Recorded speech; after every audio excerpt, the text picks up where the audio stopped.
My name is Eliecea Wheeler, and I work here at Idaho State Continuing Education. I work with Braylon Price, and she's the Health Programs Coordinator. I'm from Buell, Idaho, a small little town, and born and raised there.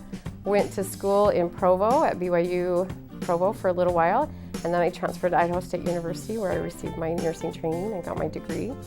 And I worked as a nurse for about 7 years on a transitional care unit, working with strokes and amputations and that kind of thing. After that, I took off time to raise my kids, so I stayed at home for about 7 years. And while I was at home, I did the crossing guard at my kids' school for a little while.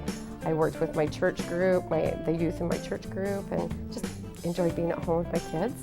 And then I came back to teach for ISU, and I've been teaching the CNA for about 9 years. When I first started, the gal that recruited me, she said, "Come teach for me," and I'm like, "Teach? I don't know anything about teaching. I can teach you about your diabetes, I can teach you about your stroke, I'm a nurse, but as far as teaching adult learners, I didn't know how much to weigh to test, or how should I grade, do I make them write papers, that kind of stuff." And she was persistent. She said, "Well, at least come cover the clinicals for me." I said, "All right, I'll cover clinicals, because that's in the nursing home. That's fun. That's things I can do." And so I covered that, and then I was hooked, and I've been teaching ever since, and it's been fun. To be a CNA, you have to be able to take care of your patients or your residents, depending on where you're working, if it's a hospital or a nursing home. It's pretty demanding, both physically and mentally. You can range from helping somebody from total cares all the way to just helping them maybe brush or comb their hair.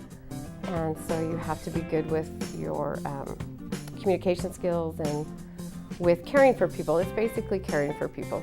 So when you take a course at ISU's Continuing Education Workforce Training or CEWT, you have to do 88 hours in a classroom setting. And classroom is your didactic learning or your book learning.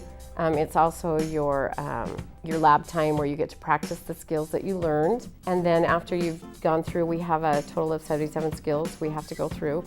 As soon as we've taught you all those, then we go to clinicals, and we spend roughly 32 hours in a clinical setting, where you get to have hands-on experiences, where you take care of the residents, and you get to put the things that you learned in class into practice.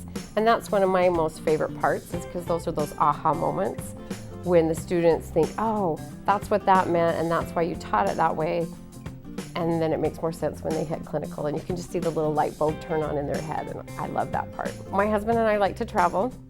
It's kind of taken him a while to talk me into it, because I'm born and raised in Buell, Idaho, went to Provo for a while, and then I came to Pocatello, and those are the only places I've ever lived.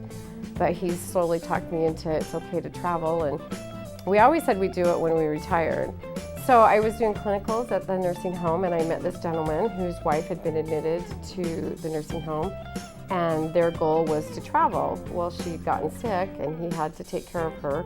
He retired early to take care of her. That day I went home and told my husband, "I will go anywhere you want to. Buy the plane tickets, and I'll go with you." We've been to Paris, we've been to Belgium, we have gone on a couple of cruises through the Caribbean.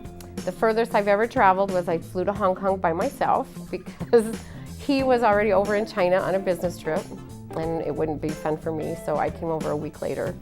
And I met the sweetest, nicest lady on the plane. She was from China, and she was making sure I knew where I was going, because I wasn't sure if my husband was going to meet me at the airport or if I'd have to make it to the hotel by myself. So she stayed with me till I got through customs, and she's like, "Can you see your husband?" I'm like, "Yeah, he's right there." And then she went on her way. But yeah, we went, spent a few days in Hong Kong, and then we traveled to Japan, spent 3 or 4 days in Tokyo, and then came on home.